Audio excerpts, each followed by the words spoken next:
Maugong ang social media ngayong Linggo, Mayo 24 para sa mga SB19 fans o 18 dahil tuluyang nabunyag sa isang Japanese national program kung paano napasali ang P-Pop Kings bilang isa sa mga bigating guests ng paparating na Summer Sonic Music Festival 2026 na nakaschedule ngayong darating na Agosto.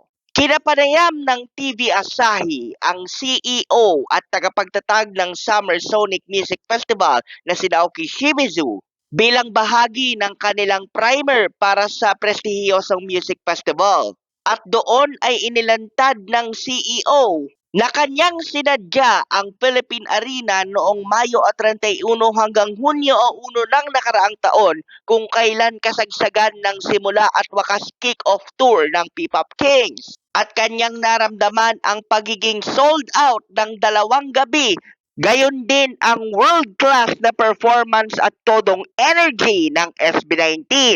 Pero sa kasagsagan ng interview, dahil na rin ng kanyang matinding excitement, ay kanyang nadoble sa harapan ng 2 hosts ang totoong bilang ng mga nanood. Ang lumalabas sa mga translation, hanggang 200,000 na katao ang kasya sa loob ng Philippine Arena, pero sumatotal ay 110,000 lamang overall dahil tig 55,000 lang naman ang full capacity ng Philippine Arena at kung itatimes to mo yan ay 110,000. Pagkatapos ng palabas ay nagkausap mismo ang mga kinatawan ng SB19 at ang mismong CEO kung saan isang reverse offer ang nangyari. Nagpahayag umano ng interes ang SB19 na kung sila ay papalarin ay gusto nilang makasama sa Summer Sonic at agad-agad namang sinabi ng CEO na kanyang ikagagalak na makitang magtanghal mismo ang P-Pop King sa Summer Sonic at kanyang pinlakado na ang 5 sa susunod na edisyon at yan ay ngayong taong ito. Agosto 14, nakatoka sa Osaka ang SB19 bago sila magtungo ng Tokyo kinabukasan Agosto 15 para naman mag-perform sa Pacific Stage ng Summer Sonic.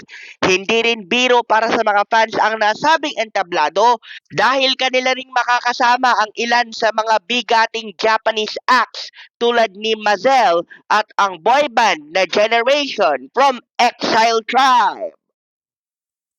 Para sa mga 18, isa ng malaking pruweba at pambusal sa bibig ng mga bashers ang interview ng Japanese media kay Summer Sonic Festival CEO Naoki Shimizu.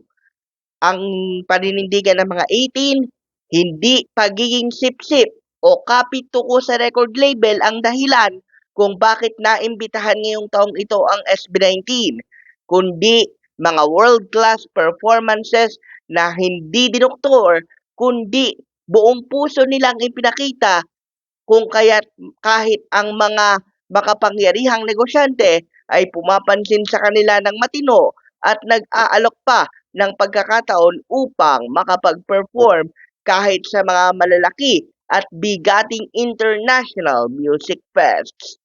Yan ang totoong balita mula sa Mabuhay Radio Japan Worldwide. Sa bawat oras, bawat himig, nananatili kaming walang takot, walang pinapaboran. Ito ang Senbat sa Patrol number 2 Stephen Saraspe Perez. Nag-uulat sa larangan ng SB19 dito sa ating Batangas Bureau.